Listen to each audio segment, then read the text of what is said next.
3. Chapitre 3. Voici le cœur qui a tant aimé. 48. La dévotion au cœur du Christ n'est pas le culte d'un organe séparé de la personne de Jésus. Nous contemplons et adorons Jésus-Christ tout entier, le Fils de Dieu fait homme, représenté dans une image où son cœur est mis en évidence. Le cœur de chair est considéré comme l'image ou le signe privilégié du centre le plus intime du Fils incarné et de son amour à la fois divin et humain car, plus que tout autre membre de son corps, il est signe ou symbole naturel de son immense charité. Note 28. 3. L'adoration du Christ. 49. Il est indispensable de souligner que nous sommes dans une relation d'amitié et d'adoration avec la personne du Christ, attirés par son amour représenté par l'image de son cœur. Nous vénérons cette image qui le représente, mais l'adoration ne s'adresse qu'au Christ vivant, dans sa divinité et dans toute son humanité, afin de nous laisser étreindre par son amour humain et divin. 50. Au-delà de l'image utilisée, il est certain que le cœur vivant du Christ, jamais une image, est objet d'adoration car il fait partie de son corps très saint et ressuscité, inséparable du Fils de Dieu qu'il a assumé pour toujours. Il est adoré en tant que cœur de la personne du Verbe auquel il est inséparablement uni. Note 29. Nous ne l'adorons pas isolément mais dans la mesure où, avec ce cœur, c'est le Fils incarné lui-même qui vit, aime et reçoit notre amour. Par conséquent, tout acte d'amour ou d'adoration envers son cœur s'adresse en réalité au Christ lui-même. Note 30. Puisqu'il renvoie spontanément à lui et qu'il est le symbole et l'image expresse de l'amour infini de Jésus-Christ. Note 31. 51. C'est pourquoi personne ne doit penser que cette dévotion pourrait nous séparer ou nous éloigner de Jésus-Christ et de son amour. De manière spontanée et directe, elle nous oriente vers lui, et vers lui seul, qui nous appelle à une précieuse amitié faite de dialogue, d'affection, de confiance et d'adoration. Ce Christ au cœur transpercé et brûlant est le même qui est né à Bethléem par amour, qui a parcouru la Galilée en guérissant, en caressant, en répandant la miséricorde, le même qui nous a aimés jusqu'au bout en ouvrant les bras sur la croix. Enfin, c'est le même qui est ressuscité et qui vit glorieusement au milieu de nous. 3.2. La vénération de son image. 52. Il faut noter que l'image du Christ avec son cœur, même si elle n'est en aucun cas objet d'adoration, n'est pas pour autant une image parmi d'autres que nous pourrions choisir. Elle n'a pas été inventée dans un bureau ni dessinée par un artiste. Elle n'est pas un symbole imaginaire, elle est un symbole réel qui représente le centre, la source d'où a jailli le salut de l'humanité tout entière. Note 32. 53. Une expérience humaine universelle rend cette image unique. Il est en effet incontestable qu'au cours de l'histoire et dans diverses parties du monde, le cœur est devenu le symbole de l'intimité la plus personnelle, ainsi que de l'affection, des émotions et de la capacité d'aimer. Au-delà de toute explication scientifique, une main posée sur le cœur d'un ami exprime une affection particulière. Lorsqu'une personne tombe amoureuse et qu'elle est proche de l'être aimé, les battements de son cœur s'accélèrent. Lorsqu'une personne souffre d'abandon ou de tromperie de la part d'un être aimé, elle ressent une forte oppression au niveau du cœur. Pour exprimer qu'une chose est sincère et vient vraiment du centre de la personne, on dit « je te le dis du fond du cœur ». Le langage poétique ne peut ignorer la puissance de ces expériences. C'est pourquoi le cœur a acquis incontestablement au cours de l'histoire une force symbolique unique qui n'est pas seulement conventionnelle. 54. Il est donc compréhensible que l'Église ait choisi l'image du cœur pour représenter l'amour humain et divin de Jésus-Christ et le centre le plus intime de sa personne. Si l'image d'un cœur avec des flammes de feu est un symbole éloquent nous rappelant l'amour de Jésus-Christ, il convient cependant que ce cœur fasse partie d'une représentation de lui. Son appel à une relation personnelle de rencontre et de dialogue est de cette même manière plus significatif. Note 33. L'image vénérée du Christ, de laquelle se détache son cœur aimant, inclut un regard qui nous appelle à la rencontre, au dialogue et à la confiance, des mains fortes, capables de nous soutenir, une bouche qui nous adresse la parole d'une manière unique et très personnelle. 55. Le cœur a la particularité d'être perçu non pas comme un organe séparé mais comme un centre intime unificateur et donc comme expression de la totalité de la personne, ce qui n'est pas le cas des autres organes du corps humain, puisqu'il est le centre intime de la totalité de la personne, et donc une partie représentant le tout. Il serait facile de le dénaturer en le contemplant séparément de la figure du Seigneur. L'image du cœur doit nous renvoyer à la totalité de Jésus-Christ en son centre unificateur et, simultanément à partir de ce centre unificateur, elle nous doit nous amener à contempler le Christ dans toute la beauté et la richesse de son humanité et de sa divinité. 56. Cela va au-delà de l'attrait qu'exercent les diverses images qui ont été faites du cœur du Christ. On ne doit pas, en effet, mettre notre confiance dans des images ou leur demander quelque chose, comme le faisaient autrefois les païens, mais, à travers les images que nous baisons, devant lesquelles nous nous découvrons et nous prosternons. C'est le Christ que nous adorons. Note 34. 57. Par ailleurs, nous pouvons trouver certaines de ces images peu attrayantes et invitant peu à l'amour et à la prière. Cela est secondaire car l'image n'est rien d'autre qu'une figure incitative et, comme diraient les orientaux, nous ne devons pas en rester au doigt qui montre la lune. Bien que béni, il ne s'agit ici que d'une image nous invitant à aller au-delà, nous incitant à élever notre cœur jusqu'à celui du Christ vivant, et à l'unir à lui, alors que l'Eucharistie est présence réelle devant être adorée. L'image vénérée convoque, indique et porte, afin de nous faire passer du temps dans la rencontre avec le Christ et dans son adoration, comme il nous semble le mieux de l'imaginer. En regardant l'image, nous nous mettons face au Christ et, devant lui, l'amour se fixe, contemple le mystère, en profite en silence. Note 35, 58. Cela dit, nous ne devons pas oublier que cette image du cœur nous parle de chair humaine,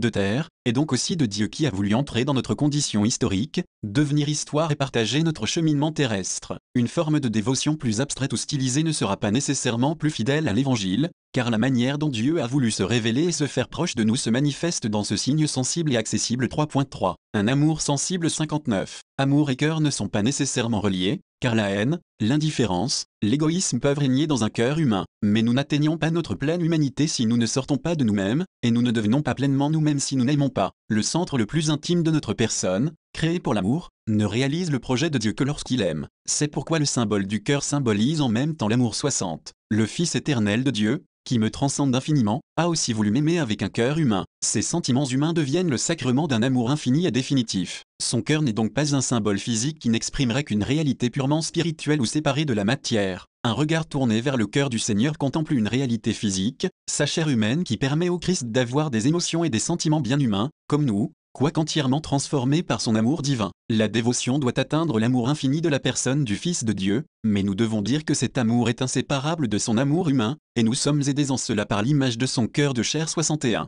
Si aujourd'hui encore le cœur est perçu dans le sentiment populaire comme le centre affectif de tout être humain, c'est lui qui peut le mieux signifier l'amour divin du Christ uni pour toujours et inséparablement à son amour humain. Pigsby rappelait déjà que la parole de Dieu, qui décrit les dispositions du cœur de Jésus-Christ, ne rend pas seulement compte de la charité divine mais aussi des sentiments d'affection humaine. Les battements du cœur de Jésus-Christ, unis hypostatiquement à la divine personne du Verbe, ont sans aucun doute été inspirés par l'amour et par toutes les autres affections sensibles. Note 36, 62. Chez les pères de l'Église, contrairement à d'autres qui niaient ou relativisaient la véritable humanité du Christ, nous trouvons une forte affirmation de la réalité concrète et tangible des affections humaines du Seigneur. Ainsi, saint Basile souligne que l'incarnation n'est pas une chose imaginaire mais que le Seigneur a pris sur lui les passions de la nature. Note 37. Saint Jean Chrysostome propose un exemple: s'il n'avait pas eu notre nature, il n'aurait jamais été en proie à la douleur. Note 38. Saint Ambroise affirme: puisqu'il a pris une âme, il a pris les passions de l'âme. Note 39. Et saint Augustin présente les affections humaines comme une réalité qui, une fois assumée par le Christ, n'est plus étrangère à la vie de la grâce, ce qui affecte la faiblesse humaine, comme la chair même de l'humaine faiblesse ainsi que la mort de la chair humaine. Le Seigneur Jésus l'a pris non par une nécessité de sa condition, mais par sa volonté de miséricorde. Note, afin que,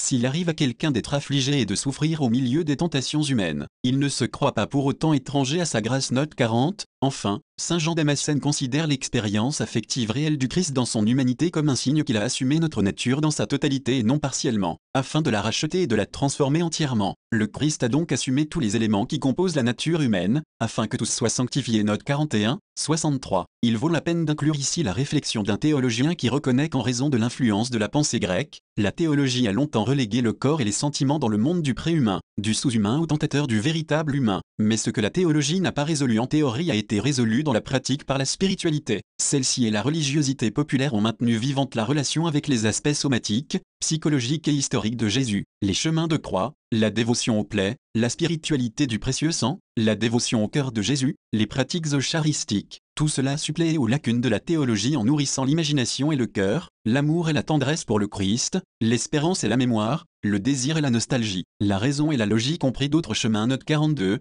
3.4. Un triple amour 64. Nous n'en restons pas cependant aux seuls sentiments humains, aussi beaux et émouvants soient-ils. En contemplant le cœur du Christ, nous reconnaissons que dans ses saints et nobles sentiments, dans sa tendresse, dans le tressaillement de son affection humaine, toute la vérité de son amour divin et infini se manifeste. Benoît XV l'a exprimé ainsi: de l'horizon infini de son amour, Dieu a voulu entrer dans les limites de l'histoire et de la condition humaine, prenant un corps et un cœur, si bien que nous pouvons contempler et rencontrer l'infini dans le fini. Le mystère invisible et ineffable dans le cœur humain de Jésus, le Nazaréen. Note 43, 65. Dans l'image du cœur du Seigneur, un triple amour est en effet représenté et nous éblouit. Tout d'abord, l'amour divin infini qui se trouve dans le Christ, mais nous pensons aussi à la dimension spirituelle de l'humanité du Seigneur. De ce point de vue, le cœur est le symbole de cette ardente charité qui, infuse dans le Christ, anime sa volonté humaine. Enfin, il est le symbole de son amour sensible. Note 44, 66. Ces trois amours ne sont pas des facultés séparées fonctionnant de manière parallèle ou sans lien, mais elles agissent et s'expriment ensemble en un flux constant de vie, à la lumière de la foi, par laquelle nous croyons que les deux natures, humaine et divine,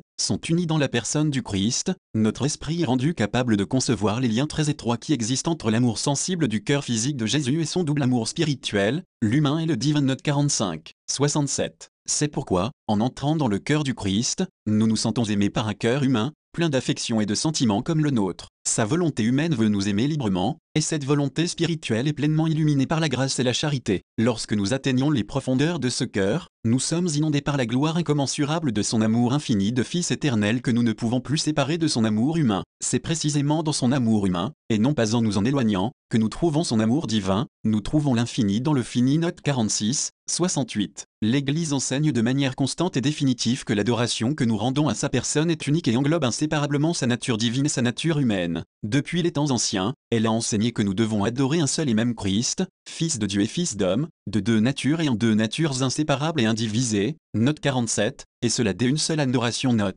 Selon que le Verbe s'est fait chair. Note 48, le Christ n'est en aucune manière adoré en deux natures, à partir de quoi seraient introduites deux adorations, mais d'une seule adoration le Dieu Verbe incarné avec sa propre chair est adoré. Note 49, 69. Saint Jean de la Croix exprime que, dans l'expérience mystique, l'amour incommensurable du Christ ressuscité n'est pas ressenti comme étranger à notre vie. L'infini s'abaisse en quelque sorte pour que, à travers le cœur ouvert du Christ, nous puissions vivre une rencontre d'amour vraiment réciproque. Il est croyable qu'un oiseau qui vole terre à terre prenne la haute aigle royale, si note celle-ci, descend en bas, voulant être prise. Note 50, et il explique que, voyant l'épouse navrée de son amour, il accourt à sa plainte, étant aussi blessé de son amour, parce qu'en matière de personnes éprises d'amour, la blessure de l'une est commune à l'autre et ils éprouvent à eux deux une commune souffrance. Note 51, ce mystique comprend la figure du côté blessé du Christ comme un appel à la pleine union avec le Seigneur. Il est le cerf blessé du fait que nous ne nous sommes pas encore laissés toucher par son amour. Il descend au cours d'eau pour étancher sa soif et trouve le réconfort chaque fois que nous nous tournons vers lui. Revient, colombe, car sur le sommet des monts apparaît le cerf blessé, savourant la brise fraîche de ton vol. Note 52, 3.5. Perspective trinitaire 70. La dévotion au cœur de Jésus est nettement christologique. Il s'agit d'une contemplation directe du Christ qui nous invite à l'union avec lui. Cela est légitime si nous gardons à l'esprit ce que demande la lettre aux Hébreux, courir notre course fixant nos yeux sur Jésus. 12, 2. Cependant, nous ne pouvons pas ignorer que Jésus se présente en même temps comme le chemin vers le Père. Je suis le chemin. Nul ne vient au Père que par moi. Jean 14, 6. Il veut nous conduire au Père. On comprend pourquoi la prédication de l'Église, et cela dès les origines, ne nous arrête pas à Jésus-Christ, mais nous conduit au Père. C'est lui qui, en fin de compte, doit être glorifié en tant que plénitude originelle. Note 53, 71. Attardons-nous, par exemple, sur la lettre aux Éphésiens où nous lisons avec force et clarté comment notre adoration s'adresse au Père. Je fléchis les genoux en présence du Père. Éphésiens 3, 14. Un seul Dieu et Père de tous, qui est au-dessus de tous, par tous et en tout. Éphésiens 4, 6. En tout temps et à tout propos, rendez grâce à Dieu le Père. Éphésiens 5, 20. Le Père est celui pour qui nous sommes faits. 1 Corinthiens 8,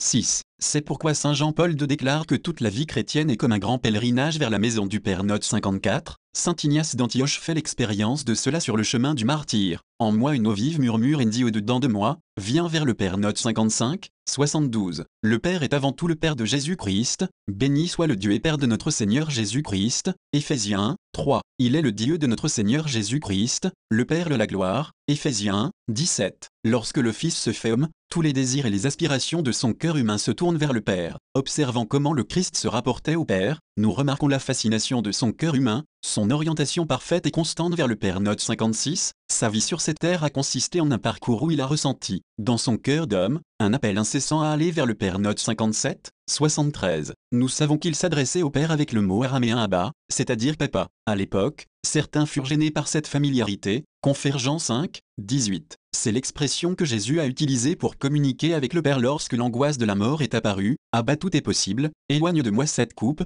pourtant pas ce que je veux, mais ce que tu veux. Marc 14, 36. Il s'est toujours reconnu aimé du Père. Tu m'as aimé avant la fondation du monde. Jean 17, 24. Et Jésus, dans son cœur d'homme, s'extasiait en entendant le Père lui dire, tu es mon Fils bien-aimé, tu as toute ma faveur. Marc 1, 11, 74. Le quatrième évangile dit que le Fils éternel est tourné vers le sein du Père. 1, 18. Depuis toujours. Note 58. Saint Irénée affirme que le Fils de Dieu existe depuis toujours auprès du Père. Note 59. Et Origène soutient que le Fils demeure dans la contemplation ininterrompue de l'abysse paternel. Note 60. C'est pourquoi, lorsque le Fils se fait homme, il passe des nuits entières à converser avec le Père bien-aimé sur le sommet de la montagne. Confère Luc 6, 12, il dit « Je dois être dans la maison de mon Père ». Luc 2, 49. Regardons sa louange, il tressaillit de joie sous l'action de l'Esprit Saint, et dit « Je te bénis, Père, Seigneur du ciel et de la terre ». Luc 10, 21. Et ces dernières paroles, pleines de confiance, sont Père, entre tes mains je remets mon esprit. Luc 23, 46, 75. Tournons maintenant notre regard vers l'Esprit Saint qui remplit le cœur du Christ et brûle en lui. Comme l'a dit Saint Jean-Paul II, le cœur du Christ est le chef-d'œuvre de l'Esprit Saint. Note 61, il ne s'agit pas seulement du passé, car dans le cœur du Christ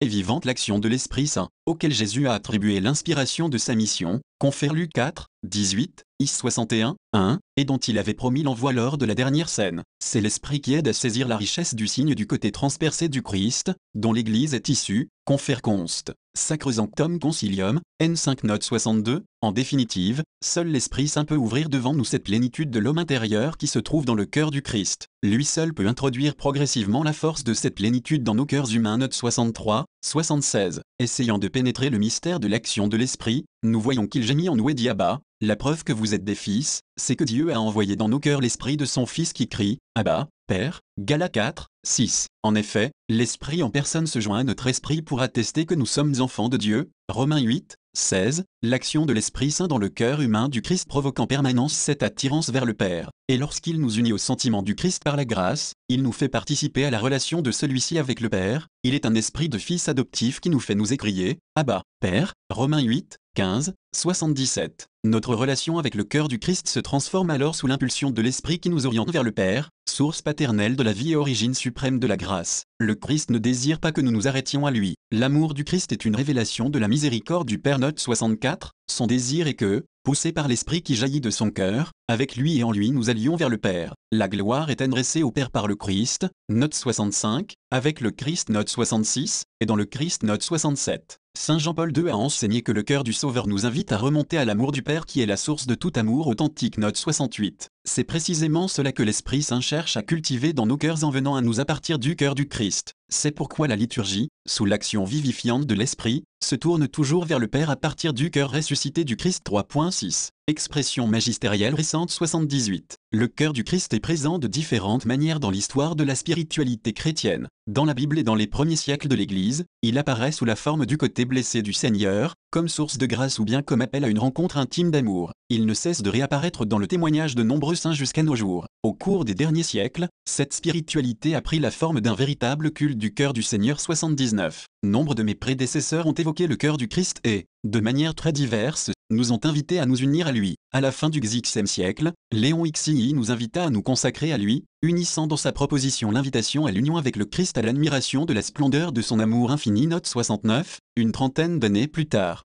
Pixy présenta cette dévotion comme une synthèse de l'expérience de foi chrétienne. Note 70, Pixy affirma ensuite que le culte du Sacré-Cœur exprime de manière excellente, en une sublime synthèse, notre culte envers Jésus-Christ. Note 71, 80. Plus récemment, Saint Jean-Paul II a présenté le développement de ce culte au cours des siècles passés comme une réponse à la croissance de formes de spiritualité rigoriste et désincarnée qui oubliaient la miséricorde du Seigneur, mais aussi comme un appel actuel à un monde qui cherche à se construire sans Dieu. La dévotion au Sacré-Cœur, telle qu'elle s'est développée en Europe il y a 2 siècles, sous l'impulsion des expériences mystiques de Sainte Marguerite Marie Alacoque, a été une réponse au rigorisme janséniste qui avait fini par ignorer la miséricorde infinie de Dieu. L'homme de l'an 2000 a besoin du cœur du Christ pour connaître Dieu et se connaître lui-même, il en a besoin pour construire la civilisation de l'amour. Note 72, 81. Benoît XVI a invité à reconnaître le cœur du Christ comme une présence intime et quotidienne dans la vie de chacun. Toute personne a besoin d'avoir un centre dans sa vie, une source de vérité et de bonté à laquelle puiser pour affronter les diverses situations et difficultés de la vie quotidienne. Chacun de nous, lorsqu'il fait silence, a besoin d'entendre non seulement les battements de son propre cœur, mais aussi, plus profondément, les battements d'une présence sûre, perceptible avec l'essence de la foi et pourtant bien plus réelle. La présence du Christ, cœur du monde. Note 73, 3.7. Approfondissement et actualité 82. L'image symbolique et expressive du cœur du Christ n'est pas l'unique moyen que nous donne l'Esprit Saint pour rencontrer l'amour du Christ, et elle aura toujours besoin d'être enrichie, éclairée et renouvelée par la méditation, la lecture de l'Évangile et la maturation spirituelle. Pixy disait déjà que l'Église ne prétend pas que dans le cœur de Jésus l'on doit voir et adorer l'image dite formelle, c'est-à-dire le signe parfait et absolu de son amour divin, puisqu'il n'est pas possible d'en représenter l'essence intime d'une façon adéquate par une quelconque image créée. Note 74, 83. La dévotion au cœur du Christ est essentielle à notre vie chrétienne car elle signifie notre ouverture, pleine de foi et d'adoration, au mystère de l'amour divin et humain du Seigneur, au point que nous pouvons affirmer une fois de plus que le sacré cœur est une synthèse de l'Évangile. Note 75. Nous devons rappeler que les croyants ne sont pas obligés de croire, comme s'il s'agissait de la parole de Dieu, aux visions ou manifestations mystiques racontées par les saints qui ont proposé avec passion la dévotion au cœur du Christ. Note 76. Ce sont de beaux stimuli qui peuvent motiver et faire beaucoup de bien, mais personne ne doit se sentir obligé de les suivre s'il ne trouve pas qu'ils l'aident à avancer dans sa vie spirituelle. Cependant, il est important de garder à l'esprit, comme Pigsville l'a déclaré, que l'on ne peut pas dire que ce culte viendrait d'une révélation privée. Note 77. 84. La proposition de la communion eucharistique des premiers vendredis du mois, par exemple, était un message fort à une époque où de nombreuses personnes cessaient de recevoir la communion parce qu'elles n'avaient pas confiance dans le pardon divin, dans sa miséricorde, et considéraient la communion comme une sorte de prix pour les parfaits. Dans ce contexte janséniste, la promotion de cette pratique a fait beaucoup de bien, en aidant à reconnaître dans l'Eucharistie l'amour proche et gratuit du cœur du Christ qui nous appelle à l'union avec lui. Elle ferait beaucoup de bien également aujourd'hui pour une autre raison, parce qu'au milieu du tourbillon du monde actuel et de notre obsession pour les loisirs, la consommation et le divertissement, les téléphones et les réseaux sociaux, nous oublions de nourrir notre vie de la force de l'Eucharistie. 85. De même, personne ne doit se sentir obligé de faire une heure d'adoration le jeudi. Mais comment ne pas la recommander? Lorsque quelqu'un vit cette pratique avec ferveur, avec de nombreux frères, et qu'il trouve dans l'Eucharistie l'amour du cœur du Christ, il adore avec l'Église le symbole et comme l'empreinte de la charité divine qui a été jusqu'à aimer le genre humain avec le cœur du Verbe incarné. Note 78. 86. Cela était difficile à comprendre pour de nombreux jansénistes qui méprisaient tout ce qui était humain, affectif, corporel, et qui considéraient en fin de compte que cette dévotion nous éloigne de la pure adoration du Dieu du Très-Haut. Pigsville qualifia de faux mysticisme. Note 79. Cette attitude élitiste de certains groupes qui voyaient Dieu tellement haut, tellement séparé, tellement distant, qu'ils considéraient les expressions sensibles de la piété populaire comme dangereuses et nécessitant un contrôle ecclésiastique. 87. Plus encore qu'avec le jansénisme, on peut dire que nous sommes confrontés aujourd'hui à une forte avancée de la sécularisation qui aspire à un monde libéré de Dieu. En outre, diverses formes de religiosité privée de référence à une relation personnelle avec un Dieu d'amour se multiplient dans la société, et sont de nouvelles manifestations d'une spiritualité sans chair. Cela est vrai, mais je dois souligner qu'un dualisme janséniste préjudiciable renaît sous de nouveaux traits au sein même de l'Église. Il a acquis une nouvelle force au cours des dernières décennies. Il est une manifestation de ce gnosticisme qui ignorait la vérité du salut de la chair et qui fut dommageable à la spiritualité des premiers siècles de la foi chrétienne. C'est pourquoi je tourne mon regard vers le cœur du Christ et je vous invite à renouveler votre dévotion. J'espère qu'elle pourra aussi toucher la sensibilité contemporaine et nous aider à faire face à ces dualismes anciens et nouveaux auxquels elle offre une réponse adéquate. 88. Je voudrais ajouter que le cœur du Christ nous libère en même temps d'un autre dualisme,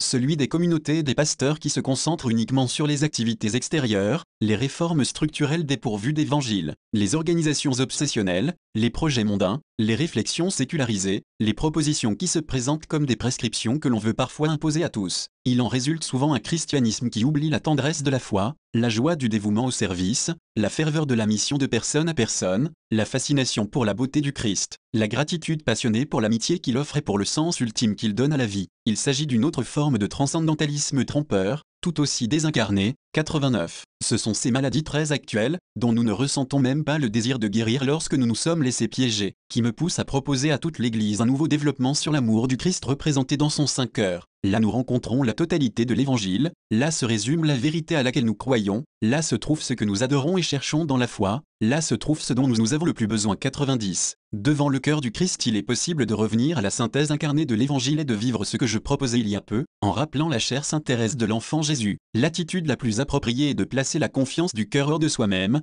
en la miséricorde infinie d'un Dieu qui aime sans limite et qui a tout donné sur la croix de Jésus-Christ. Note 80. Elle a vécu cela intensément parce qu'elle avait découvert dans le cœur du Christ que Dieu est amour. À moi il a donné sa miséricorde infinie, et c'est à travers elle que je contemple et adore les autres perfections divines. Note 81. C'est pourquoi la prière la plus populaire, adressée comme une flèche au cœur du Christ, dit simplement « J'ai confiance en toi ». Note 82. Aucune autre parole n'est nécessaire. 91. Dans les chapitres suivants, nous allons souligner deux aspects fondamentaux que la dévotion au Sacré-Cœur doit réunir aujourd'hui pour continuer à nous nourrir et à nous rapprocher de l'Évangile, l'expérience spirituelle personnelle et l'engagement communautaire et missionnaire.